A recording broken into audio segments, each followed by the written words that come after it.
1년 중에 절반인 상반기 하나님의 지켜주시고 보호해 주심을 돌이켜보면서 하나님 앞에 감사하러 나아가는 그런 시간 될 수 있기를 바랍니다. 추수감사주일은 1년 중에 하반기 또는 1년의 전체 하나님께서 은혜 베풀어 주심을 감사하면서 또 그렇게 드리게 될 것입니다. 성경에 보게 되었지만 이와 좀 비슷한 말씀들이 절기가 뭐냐면은 맥추절, 초막절에서 비슷한 것들을 발견하게 되어집니다. 물론 다른 것들도 가능성 여러 가지가 있지만요. 맥추절을 보게 되어지면 곡식의 낫을 되는 첫날부터 7주를 세어 내 하나님 여호와 앞에 칠칠절을 지키라. 7.7절 7번씩 7주일 지나고 7.7절이 되어지고요. 그러니까 곡식의 낫을 되는 첫날부터 7.7절을 지키라. 다시 말하면 밀을 추수할 때 그리고 보리를 추수할 때 이때가 거의 이 어간이 되어지기 때문에 맥추절, 맥추 감사주일 이렇게 연결을 시켜도 무방할 것 같습니다. 또 초막절, 타작마당과 포도주 틀에 소출을 거두어 드린 후에 이래 동안 초막절을 지키라. 이것은 가을에 타작마당들, 포도주 틀, 소출들 다 거두어 드리고 창고에 거두어 드리고 곡식을 다 쌓아놓은 후에 지키는 것이 이 초막절입니다. 그러니까 추수감사주일 이렇게 보면 될 것 같습니다. 어쨌든 간에 오늘 우리는 맥추감사주일로 지키는데요. 맥추감사주일을 지키면 맥추감사주일 뿐만 아니라 하나님 앞에 감사로 나아갈 수 있는 것, 가장 중요한 것이 뭐냐면 오늘 우리가 말씀을 암송했던 것 잠언 4장 23절 말씀, 모든 지킬 만한 것 중에 더욱 내 마음을 지키라. 생명의 근원이 이에서 남이니라 말씀하고 있습니다. 우리가 잘 알고 있습니다. 똑같은 사건, 똑같은 환경, 똑같은 일들이라 할지라도 어떤 마음으로 바라보느냐에 따라서 그 반응은 전혀 다르게 나타날 수밖에 없다는 얘기입니다. 수도원과 감옥의 차이에 대해서 예전에 말씀드린 바가 있습니다. 먹을 것, 지내는 곳, 또 자기 마음대로 살지 못하는 것, 규율들이 엄격하거든요. 수도원도 그렇고요, 감옥도 그렇고요. 밖에 있는 사람들을 잘 만나지 못하는 것, 그것도 비슷합니다. 환경들은 비슷하지만 수도원과 감옥이 전혀 다르게 만들어준 것이 뭐냐면 수도원은 감사하는 마음이 있는 것이고요. 감옥은 불평과 불만의 마음이 있다는 얘기입니다. 우리가 많이 여러분들이 경험할 것입니다. 똑같은 일임에도 불구하고 내 마음이 어떠느냐에 따라서 그것이 좋은 마음으로 내게 다가올 수가 있고요. 내 마음이 불편하게 되어지면 그것이 똑같은 일인데도 그것이 여러 가지 원망의 일로 불평과 불만의 일로 다가올 수 있다는 얘기입니다. 똑같은 말씀인데도 불구하고 하나님의 말씀인데도 불구하고 어떤 마음을 가지고 있느냐에 따라서 다르게 나에게 다가오기 시작하더란 얘기입니다. 내 마음이 힘들고 불편하고 불만의 마음이 있게 되어지면 똑같은 말씀인데 왜 나를 치는 말씀을 하느냐 이렇게 받아들이고 그렇게 다가오게 되어지고요. 똑같은 말씀인데도 하나님 앞에 감사하는 마음으로 서게 되어지면 모든 말씀이 나에게 하시는 말씀이라 이렇게 다가오기 시작할 거란 얘기입니다. 그렇기 때문에 가장 중요한 것이 뭐냐면 마음을 지키는 것이 중요하다는 얘기입니다. 모든 지킬 만한 것 중에 더욱 내 마음을 지키라. 생명의 근원이 이에서 남이니라 라고 말씀하고 있습니다. 지금 우리가 팬데믹, 이 어려운 시기를 살아가고 있습니다. 코로나 바이러스로 인하여서 지금 우리나라뿐만 아니라 온 세상이 고통 속에 신음하고 있는 그런 세월을 살아간 것이 벌써 1년 반이 지나가고 있습니다. 언제 끝날지도 모르는 상황을 우리가 계속 살아가고 있습니다. 많은 사람들도 그렇게 기대했을 것이고 저도 개인적으로 기대했던 것이 뭐냐면은 백신 접종이 어느 정도 이루어지고 나면 그래도 완벽하지는 않더라도 어느 정도 일상으로 돌아갈 수 있을 거라고 생각했었습니다만 최근에 델타 변이 바이러스, 더한 것은 델타 플러스 변이.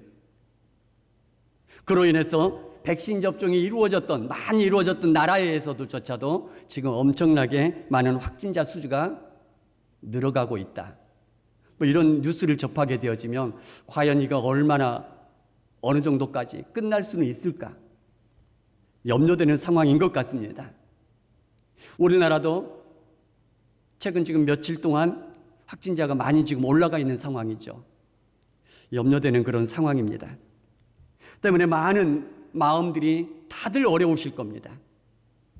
그러니까 외적으로 여러분들의 사업이나 직장이나 외적인 것 그거 외에 그거 생각하지 않고서라도 모두가 다 지금 마음이 어려울 거란 얘기입니다. 많은 염려, 많은 걱정, 스트레스 그것들이 쌓여가면서 우리를 힘들게 만드는 그런 상황을 우리가 살고 있는 중에 있습니다. 그나마 잘 되는 업종의 사람도 있지 않겠습니까? 잘 되는 업종에 있는 사람들은 이 모든 어려운 상황에서도 그래도 잘 되어지니 감사할 수 있는 것 있을 것입니다.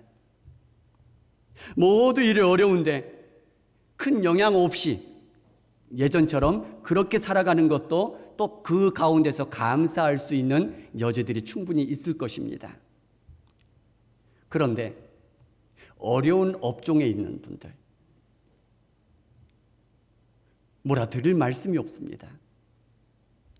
마음이 너무 아프고 무거워서 어떻게 할 수가 없습니다. 왜냐하면 이것은 누구 잘잘못이 아니지 않습니까? 누가 열심히 하고 안 하고 이것도 아니지 않습니까? 어느 누구도 어떻게 할 수 없는 이 전염병 때문에 업종이 그거에 딱 맞아 떨어졌기 때문에 어려움 당하고 있기 때문에 이거 어떻게 할 수가 없는 상황입니다. 이런 상황 속에서도 하나님은 말씀하십니다. 그래도 감사하라고. 그러니 어떻게 감사의 마음으로 이 어려운 시기를 우리가 이겨나갈 수 있을까? 말씀을 통해서 우리 마음들을 새롭게 만들어가는데 그 말씀으로 이겨나갈 수 있었으면 좋겠습니다. 오늘 주신 말씀을 보게 되면 첫 번째 무슨 말씀을 하시냐면 복을 주신 대로 감사하라 말씀하십니다. 아까 말씀드린 것처럼 어려움 중에서도 많은 것을 주시는 그 가운데 있는 분이라면 복을 셀 수 있음에 감사를 드릴 수 있을 것입니다. 뿐만 아니라 어려움 중에서도 예전과 별 차이 없이 예전처럼 그렇게 여전히 동일하게 살아갈 수 있는 그것도 또한 감사할 일 아니겠습니까? 그런데 반대로 어려움 중에 있을 때는 그럼 어떻게 해야 되느냐? 우리 마음을 어떻게 지켜나가야 되느냐라는 것입니다. 병원에 신방을 가보면 여러분들이 병원을 가보면 모두가 다 이구동성을 하시는 얘기들이 있습니다. 병원에 가보면 모든 사람들이 다 아픈 사람 천지인 것 같다라는 것이죠. 안 아픈 사람이 없는 것처럼 보여집니다. 어떻게 그렇게 아픈 사람이 많은지요. 이와 비슷한 시각으로 어떤 법의학자가 얘기하는 얘기를 제가 들은 게 있습니다. 법의학자들은 여러 가지 사건, 사고로 인해서 온 시체들을 거만하는 사람들이 아닙니까? 수없이 밀려드는 시체들을 다루다 보면 얼마나 많은 사건과 사고들이 끊임없이 일어나고 있다는 것들을 느끼게 된답니다. 우리 눈에 보이지 않지만 우리들은 잘 모르지만 그 법의학자들은 계속해서 사건 때문에 사고 때문에 밀려 들어오는 시체를 다루다 보니까 엄청난 그런 사건들이 사고들이 지금도 끊임없이 우리가 보이지 않는 곳에서 일어나고 있다는 것이 체감되어진다라고 얘기를 합니다. 그러면서 그분이 하는 얘기가 이 엄청난 사건 사고들 일어나는 이 가운데에서 평범하게 살아갈 수 있다는 것 자체가 기적처럼 느껴진다 이런 얘기를 하더란 얘기입니다. 우리가 우리의 시각을 좀 바꿔볼 수 있으면 좋겠습니다. 상투적인 말투처럼 느껴지지만 우리는 알몸으로 왔다가 알몸으로 돌아간다는 얘기입니다. 적신으로 왔다가 적신으로 돌아갈지라. 그러니까 우리의 기준에 생각의 기준을 우리가 일반적으로 가지고 있는 사람들의 기준이 아니라 그 기준을 다른 데로 옮겨보자라는 것입니다. 어떤 영어 글에 보니까 가난한 주제에 대해서 글짓기를 시켰더니 어떤 아이가 글짓기를 했답니다. 우리 집은 가난하다. 왜냐하면 정원사도 가난하고 가정부도 가난하고 운전사도 가난하기 때문이다. 그 아이는 아마 진심으로 그랬을 것입니다. 자기 입장에서 봤을 때는 주변에 있는 사람 다 가난하거든요. 자기 집에 있는 사람들이. 그러나 그 밖에 있는 사람이 보게 되면 웃을 수밖에 없는 일이란 얘기입니다. 서울대생들이 그런 비슷한 얘기들을 하는 것들을 보게 되어집니다. 서울대에서는 불문율 중에 하나가 있답니다. 고등학교 때에 전교 1등 했다고 자랑하면 3대 바보 중에 한 사람이랍니다. 왜냐하면 그곳에서 전교 1등 안 한 애들이 거의 없다라는 거죠. 전국에서 다 1등 한 애들이 오다 보니까 나 전교에서 1등 했다? 자랑거리가 아니란 얘기입니다. 심지어는 어떤 친구들은 한번 뭔가를 보면 한번 뭔가를 들으면 사진 찍듯이 기억해내는 천재들도 많다라는 것이죠. 우리는 막 암기해야 되지 않습니까? 암송해야 되지 않습니까? 이 성경 말씀도 여러 번 암송해도 또 잊어버리는데 그 친구들은 한번 보면 그냥 암송해내는 이런 애들이 또 많다라는 것이죠. 그러니까 평범한 애들은 그곳에 가면 주눅든다는 얘기가 있습니다. 평상시에 펑펑 노는 것 같은데 다른 일 하고 있는 것 같은데 시험 전에 한 번만 쭉 훑어보고 나면 다 맞는 애들, 그런 천재들이 그곳에 있다는 얘기입니다. 그러니까 어떤 친구가 자기는 정말 머리 좋은 게 아니라고 하면서 그 서울대를 벗어나서 일반 세상에서 이런 얘기를 합니다. 자기는 교과서로만 공부했다고, 교과서로 그냥 공부하면 된다라고. 그럼 일반 사람들은 뭐라고 얘기를 하죠? 말이 안 통하는 거죠. 그 사람들하고는. 누구하고 비교하느냐, 그 생각의 출발점을 어디에서부터 생각하느냐에 따라서 달라진다는 얘기입니다. 우리가 가장 낮은 자의 마음으로부터 우리의 받은 복을 세어볼 수 있었으면 좋겠습니다. 어려운 가운데에서, 힘든 가운데에서, 누가 보더라도 어렵지만 우리의 그 기준을 좀 더 낮은 데로 옮겨본다면 그곳에서부터 감사할 수 있는 감사거리를 찾을 수 있을 거라고 생각이 되어집니다. 왜 그렇게 해야 되느냐? 감사하는 마음을 지키면 거기에서부터 생명이 난다는 얘기입니다.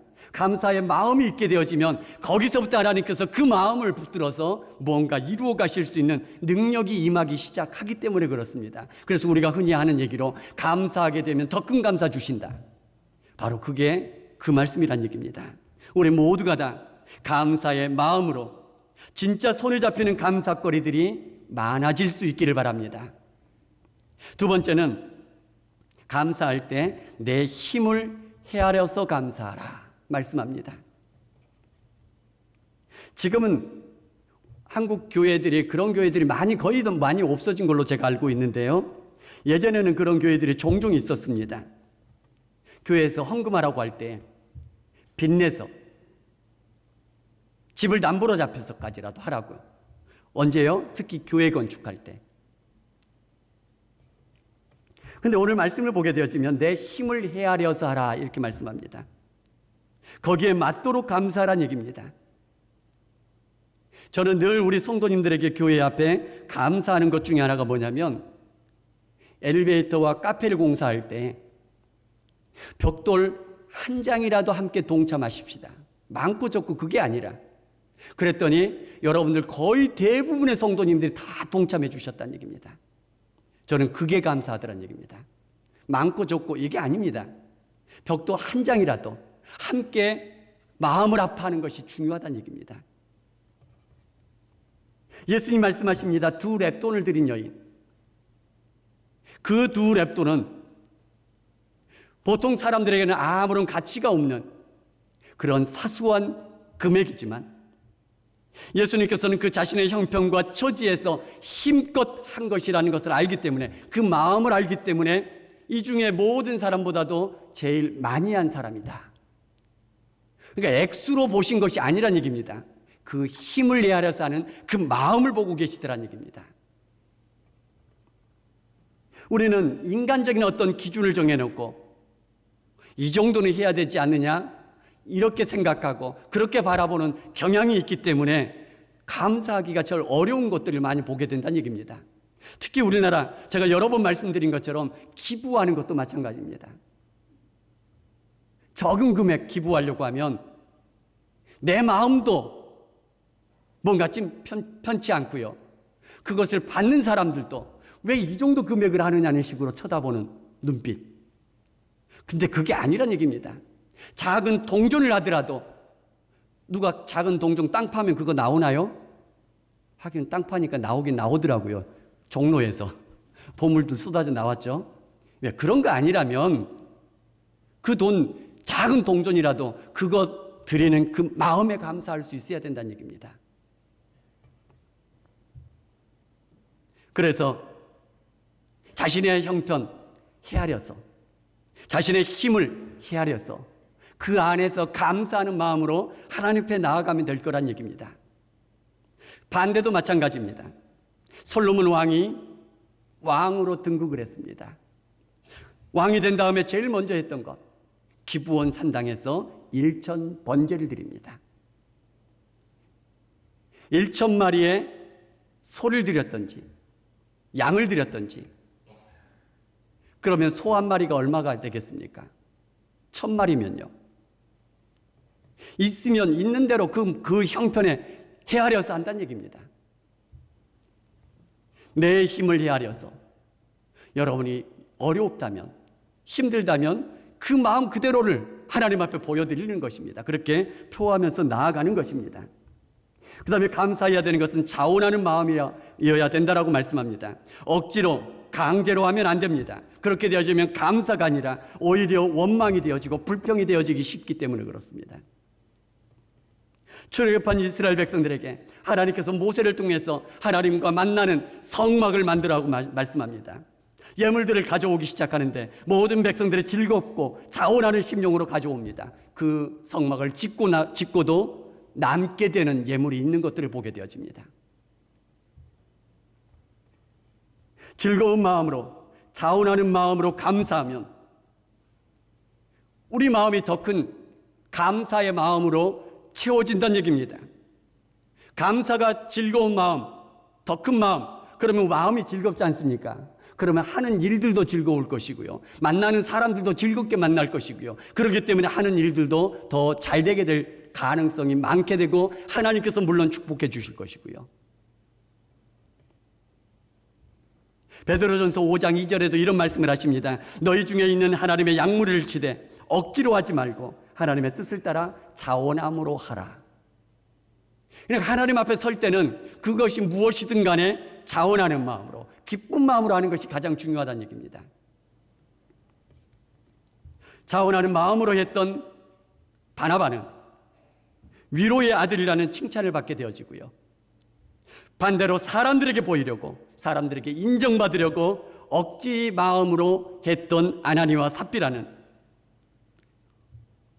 억지 마음이기 때문에, 자원하는 마음이 아니기 때문에 아까운 마음이 들게 되고 그 중에 얼마를 숨기게 되고 그로 인해서 오히려 어려움 중에 떨어져 버리더란 얘기입니다. 우리 모두가 다 무엇을 하든지 간에 하나님 앞에서 자원하는 마음으로 그렇게 감당하며 나아갈 수 있기를 주님의 이름으로 축복합니다. 그러면서 감사할 때는 예물을 드리라 말씀하십니다. 구약에서는 이런 말씀을 하십니다. 하나님 앞에 나올 때 빈손을 보이지 말라. 신약에서는 예수님께서 이런 말씀을 하십니다. 마태복음 6장 21절에 내 보물이 있는 그곳에는 내 마음도 있느니라. 어떤 유명한 영어 강사가 하는 이야기를 제가 들은 적이 있습니다. 가르치는 대부분의 학생들의 성과가 아주 다 좋았답니다. 그러니까 유명 강사가 되는 것이죠. 더 많은 학생들이 오는 것이고요. 보내는 것이고. 그런데 가르치는 학생들 중에 성적이 좋지 않은 애들이 있었답니다. 그 아이들이 누구냐면 자신들의 조카들이었답니다. 왜 그랬을까요? 조카들이기 때문에 돈을 안 받고 무료로 가르쳐 준 거죠. 그랬더니 이 아이들이 열심히 안 하더란 얘기입니다. 그 아이들의 부모들도 큰 관심을 두지 않더란 얘기입니다. 그래서 나중에 깨달은 바가 있어서 조카 중에 한 명인 대학생인 애들은 자기의 책임의식도 좀 심어주고 싶어서 그 수강료를 받았답니다. 다 받기는 그렇고 그래서 70%를 받았답니다. 그랬더니 이 아이가 열심히 공부하고 실력도 그에 맞게 올라가더란 얘기입니다. 그러면서 하는 얘기가 그겁니다. 돈이 들어가니까 마음도 달라지더라. 그게 우리 마음 아니겠습니까? 그러면서 마지막으로 하신 말씀입니다. 하나님 앞에서 함께 즐거워하라, 이렇게 말씀합니다. 이것이 가능하게 할 첫 번째 조건이 뭐냐면 하나님의 주심을 인정할 때만 가능합니다. 예를 들자면 하나님께서 기적처럼 하늘의 문을 열고 쏟아 내려주시면 우리가 하나님 앞에 자연스럽게 감사할 수 있죠. 그런데 대부분의 사람들은 자신들의 수고와 노력과 땀으로 일구어낸 일들이거든요. 내가 노력했거든요. 내가 땀 흘렸거든요. 그렇기 때문에 하나님 앞에 감사하기가 쉽지가 않다는 얘기입니다. 감사할 수 있으려면 그 모든 나의 수고 너머에서 일해주고 계시는 하나님의 손길이 있었다라는 것을 인정하고 하나님이 그 모든 것들을 주셨다라고 인정할 때에만 하나님 앞에 진정으로 감사하며 나아갈 수 있다는 얘기입니다.